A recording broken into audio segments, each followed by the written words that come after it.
Hello everyone, my self वर्तिका जैन और आज हम यहाँ पे शुरू करते हैं हमारी series one concept one question under 5 minutes.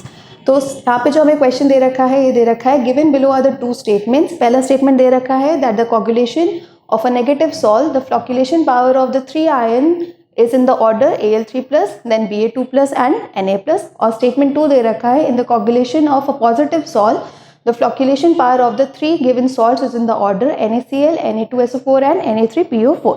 तो इन दोनों स्टेटमेंट्स को अगर हम ऑब्जर्व करें तो उससे पहले हमें पता होना चाहिए अबाउट कोगुलेशन कि ये कोगुलेशन होता क्या है। तो अगर हम बात करें अबाउट कोगुलेशन तो देखिए जो हमारे कोलॉइड्स के पार्टिकल्स होते हैं, कोलॉइड्स के पार्टिकल्स आर स्टेबल। क्यों? क्योंकि ये जो पार्टिकल्स होते हैं इनमें सिमिलर टाइप के चार्जेस होते हैं। मानिए अगर हमारी एक नेगेटिव सॉल है तो उस पर क्या होगा, नेगेटिव चार्जेस होंगे। तो अगर सेम टाइप के चार्जेस एक दूसरे के क्लोज आना चाहेंगे तो वो रिपल्शन फील करेंगे, तो वो आपस में आके एक एग्रीगेट नहीं बना सकते हैं। बट अगर हम किसी भी वजह से इस नेगेटिव चार्ज को इन दिस केस न्यूट्रलाइज कर पाए, तो अगर ये चार्जेस हम न्यूट्रलाइज कर देंगे तो ये पार्टिकल्स क्या होंगे, एक दूसरे के क्लोज आ जाएंगे। क्लोज आके क्या बना देंगे, एक बड़ा सा एग्रीगेट बना देंगे। जो एग्रीगेट या तो सेटल डाउन हो जाएगा या तो हमारे सॉल्यूशन के ऊपर फ्लोट करता रहेगा। तो इसी प्रोसेस को हम क्या बोलते हैं, कोगुलेशन। ये हम अलग अलग तरीके से कर सकते हैं, जिसमें से एक तरीका होता है इलेक्ट्रोलाइट से। अब इलेक्ट्रोलाइट्स कौन ज़्यादा कोगुलेट करा सकता है, कौन कम कोगुलेट कराएगा, ये हम बताते हैं यूजिंग हार्डी-शूल्ज़ रूल।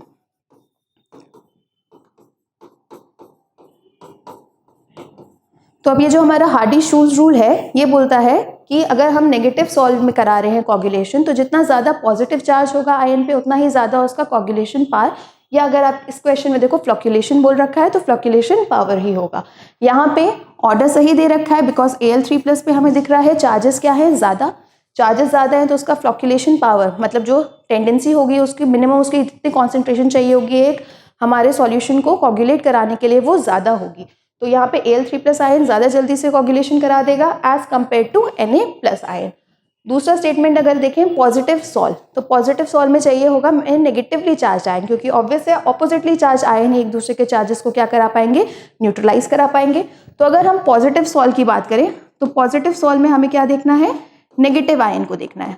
हमें जो यहाँ पे दे रखे हैं option NaCl, Na2SO4 and Na3PO4, मतलब बेसिकली इसमें हमें क्या देखना था, अनायनिक पार्ट देखना है। कटायन तो ऑल्दो यहाँ पे सेम ही दे रखा है।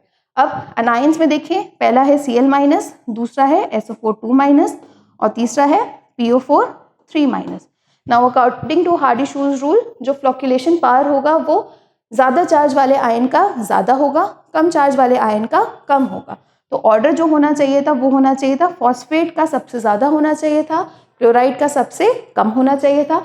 बट अगर आप यहाँ पे देखो, यहाँ पे क्लोराइड का सबसे ज़्यादा दे रखा था और फॉस्फेट का सबसे कम दे रखा था, जो कि गलत ऑर्डर है।